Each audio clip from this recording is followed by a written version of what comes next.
અમારું નામ પટેલ ભાવિસા છે। હું પંચમહાલ જિલ્લામાંથી આવ્યું છું। આજે અમે 16 વર્ષથી સતત ચિત્ર અને સંગીતના બેરોજગારો સતત ને સતત ભરતી કરવા માટે દરરોજ આવેદનપત્રો આપી રહ્યા છે, પણ અત્યાર સુધી સરકારે અમારી કોઈ જાતની ભરતી નથી કરી।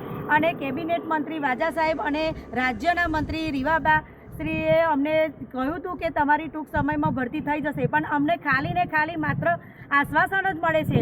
અને જ્યારે અમે અત્યારે જવાબ માગવા ગયા છીએ, 3 દિવસથી સતત ધક્કા ખાઈએ છીએ, તો અમને જવાબમાં એવું મળે છે કે તમારી ફાઇલ અમે 3-3 હજારની આગળ મોકલી હતી, પણ નાના મંત્રીએ રિજેક્ટ કરી છે।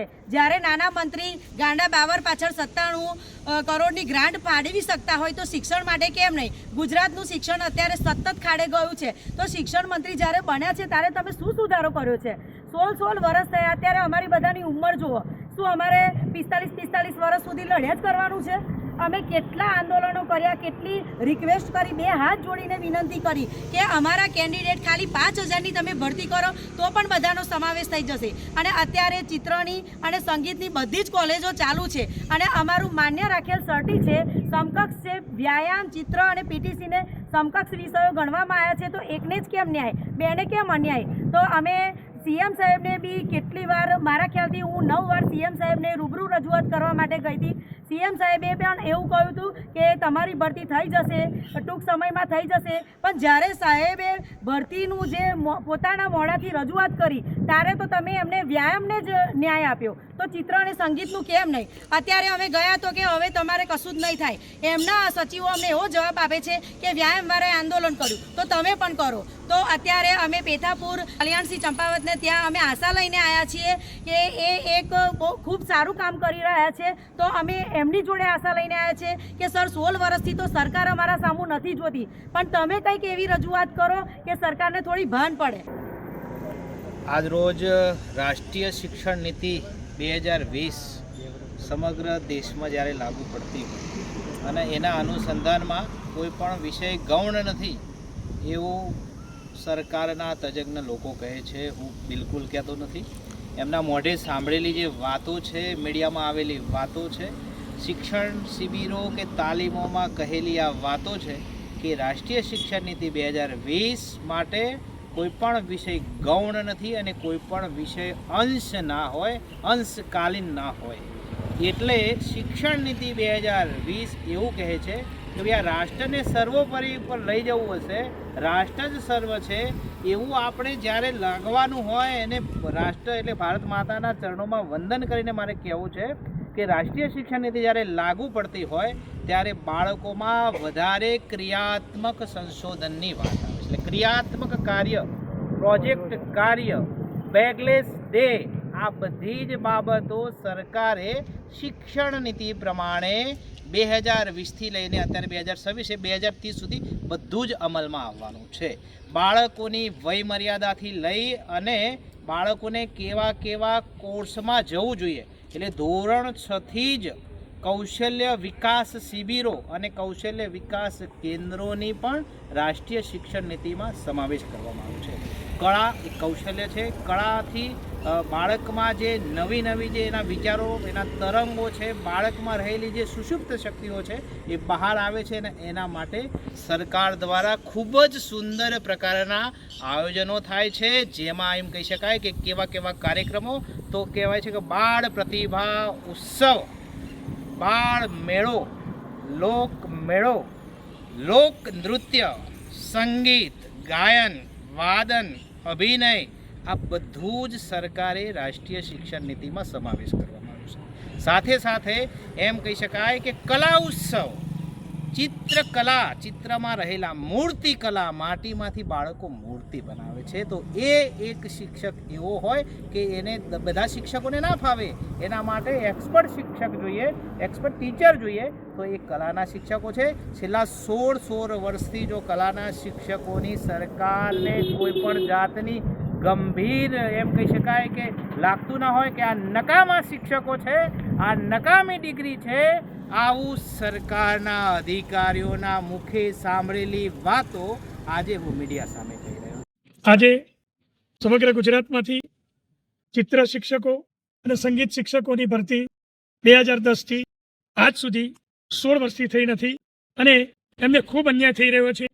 ગુજરાતમાં 4 પ્રકારના શિક્ષકોને સમાનતા આપવામાં આવી છે, જેમ કે વ્યાયામ શિક્ષકો CPR, ચિત્ર શિક્ષકો ATD, આર્ટ ટીચર ડિપ્લોમા અને સંગીત શિક્ષક માટે સંગીત વિશારદ અને PTC.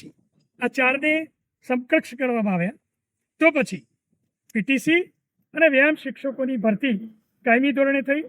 વ્યાયામ શિક્ષકોને 1141 શિક્ષકોને કાયમી કરવા માટેનો ઠરાવ થયો. તો ચિત્ર એક કળા છે. ગુજરાત, ભારત અને વિશ્વમાં દરેક જગ્યાએ, દરેક ઇમારતોમાં, દરેક મ્યુઝિયમમાં ઉત્તમ પ્રકારના ચિત્રો મૂકેલા છે. સરકારી કચેરીઓમાં પણ ચિત્રો છે. અને ચિત્ર અને સંગીત શિક્ષકોને અવારનવાર ગુજરાત સરકાર દ્વારા બોલાવીને મિટિંગો કરીને માત્ર લોલીપોપ આપવામાં આવે છે. ગુજરાતના કેબિનેટ શિક્ષણ મંત્રી પ્રદ્યુમન રાજા સાહેબ અને રાજ્ય શિક્ષણ મંત્રી શ્રીમતી રીવાબા જાડેજા બંને આમને ખાતરી આપી છે કે ગુજરાતમાં ચિત્ર અને સંગીત શિક્ષકોને કાયમી કરીશું. પરંતુ વાસ્તવિકતા એ છે કે મુખ્યમંત્રી દ્વારા ઠરાવ પણ થાય અને નાણામંત્રી આદરણીય કનુભાઈ દેસાઈ સાહેબ બજેટ નથી. સાહેબ, આજે હું ધ્યાન દોરું છું ગુજરાત સરકાર કે શિક્ષણ વિભાગ માટેનું બજેટ સૌથી વધુ 16% 63,000 કરોડ રૂપિયા. અને જો આ 3,000 શિક્ષકોની ભરતી થાય તો માત્ર 100 કરોડ રૂપિયા. કારણ કે એક શિક્ષકનો વાર્ષિક પગાર 3 લાખ રૂપિયા અને 3,000ના જે કુલ બજેટ છે એ 100 કરોડથી પણ ઓછું થાય. તો 6300 કરોડ રૂપિયામાંથી આપ 100 કરોડ રૂપિયા બજેટ આ ચિત્ર અને સંગીત શિક્ષકો માટે શા માટે ફાળવી શકતા નથી? આદરણીય મંત્રીશ્રી, નાણામંત્રીશ્રી, આપણે અર્થશાસ્ત્રનું બજેટ વિશે જ્ઞાન હોવું જ જોઈએ કે 6,300 કરોડમાંથી 100 કરોડ ફાળવવામાં તકલીફ ક્યાં છે? આ શિક્ષકો બિચારા 16 વર્ષથી થાક્યા છે, અતિ ગરીબ છે, પછાત છે, દલિત છે, પીડિત છે, વંચિત છે અને APL BPL માં છે અને 16 વર્ષથી એમની ઉંમર પણ 40 વર્ષ વટી ગઈ છે. તો આપે કયા પ્રમાણે 45 વર્ષ સુધીના શિક્ષકોની કાયમી ભરતી કરો અને આપે જે આંશિક સમય માટે, પાર્ટ ટાઈમ માટે 7 સ્કૂલોમાં શિક્ષક જાય અને તમે એક લેક્ચરના માત્ર 50 રૂપિયા આપો. આના કરતા તો અભણ મજૂરોને પગાર વધારે મળે. અને શું આટલું અવગણના, આટલું અવમૂલ્યન આ શિક્ષકોનું? જો તમારે ભરતી નથી કરવી તો ગુજરાત સરકાર દ્વારા આ કોલેજો કેમ ચાલે છે? ATD ની કોલેજ હોય કે સંગીત વિશારદ હોય, જો તમારે ભરતી નથી કરવી તો કોલેજો ચલાવીને શા માટે ડિગ્રી આપો છો? જો 16 વર્ષથી ડિગ્રી આપી છે તો કાયમી ભરતી શા માટે નથી કરતા? આટલું બધું બજેટ હોવા છતાં આ 0.25% બજેટ પણ શા માટે ફાળવી શકતા નથી? એટલા બધા શિક્ષકો ઇન્ટરનેશનલ હ્યુમન રાઇટ ડિફેન્ડર્સ, આંતરરાષ્ટ્રીય માનવ અધિકાર રક્ષક પાસે આવ્યા છે અને એના ગુજરાતના અધ્યક્ષપતિ હું મુખ્યમંત્રી શ્રી, શિક્ષણ નિયામક શ્રી પ્રકાશભાઈ ત્રિવેદી અને વ્યાસ સાહેબ અને પ્રાથમિક શિક્ષણના અગ્ર સચિવ આદરણીય મિલિંદ રોણે સાહેબ, આ તમામને વિનંતી પત્ર લખવામાં આવશે, અરજી કરવામાં આવશે અને આપને વિનંતી કરીને કહીશું કે હવે અન્યાય ન કરો. જો સરકાર કોલેજો ચલાવે અને કોલેજની સરકાર બની ડિગ્રી મેળવ્યા પછી પણ 16 વર્ષ સુધી ભરતી ન થાય તો આ શરમજનક. સૌથી વધુ બજેટ ફાળવ્યા પછી પણ અમારા ચિત્ર અને સંગીત શિક્ષકોને આટલો બધો હળહળ અન્યાય એ ન ચલાવી લેવાય. એટલે હું એ બધાના વતી આંતરરાષ્ટ્રીય માનવ અધિકાર રક્ષકના ગુજરાત અધ્યક્ષ તરીકે હું સરકારને વિનંતી કરું છું કે આ બજેટ ફાળવો અને ટૂંક સમયમાં, એકાદ મહિનામાં આ ચિત્ર અને સંગીતના શિક્ષકો એમને કાયમી કરો. આપે વચન આપ્યું છે તો 3,000 શિક્ષકોને આપ કાયમી કરશો તો એમની રોજગારીનો વિષય સોલ્વ થશે, એમની કારકિર્દીનું નિર્માણ થશે. આજે આ શિક્ષકો 22-25 વર્ષના લડત કરે છે. આજે 16 વર્ષ પછી 40 વર્ષની ઉંમર વધી ગઈ છે. ક્યાં સુધી લડત કરશે? અને શા માટે તમારા અધિકારી એમ કે છે કે તમે પણ આંદોલન કરો તો ન્યાય મળશે? સાહેબ, આ જવાબ છે. સરકાર ક્યારેય કહી શકે નહીં કે આંદોલન કરો તો ન્યાય મળશે. અને સાહેબ, ભરતી કરવાની જગ્યા છે. આખા ગુજરાતમાં 5,000 થી વધુ ચિત્ર અને સંગીત શિક્ષકોની જગ્યા ખાલી છે. તો ભરતી ન કરવામાં તકલીફ શું છે? સરકાર પાસે બજેટ છે, આ લોકો પાસે ડિગ્રીઓ છે. વ્યાયામ શિક્ષક અને PTC શિક્ષકોની કાયમી ભરતી થઈ છે. એ જ રીતે ચિત્ર અને સંગીતના શિક્ષકોની આપ કાયમી ભરતી કરવી જ જોઈએ. અને ગુજરાતમાં આ વિડીયો 10 લાખ લોકો જોઈએ. તમામ વિદ્યાર્થીઓ, વાલીઓ અને શિક્ષકોને વિનંતી કરું છું કે આ આપણા ગુરુજનો છે, આપણા આદરણીય શિક્ષકો છે અને એમની સાથે 16 વર્ષનો અન્યાય સરકાર હવે અમારી વિનંતીને માન આપશે, ધ્યાન આપશે અને ટૂંક સમયમાં આના ઉપર ઠરાવ કરીને અમને કાયમી ભરતી કરશે એવી આશા રાખીએ છીએ. અમે ઈચ્છતા નથી કે હાઈકોર્ટ કે સુપ્રીમ કોર્ટ સુધી જવું પડે. બસ આપ મા બાપ છો, આપ ટ્રસ્ટી છો. આ શિક્ષકો આપને ટ્રસ્ટીને મા બાપ માને છે, આપની વિનંતી કરે છે. બસ એમને ન્યાય આપો, કાયમી ભરતી કરો. જય હિન્દ, જય ગુજરાત.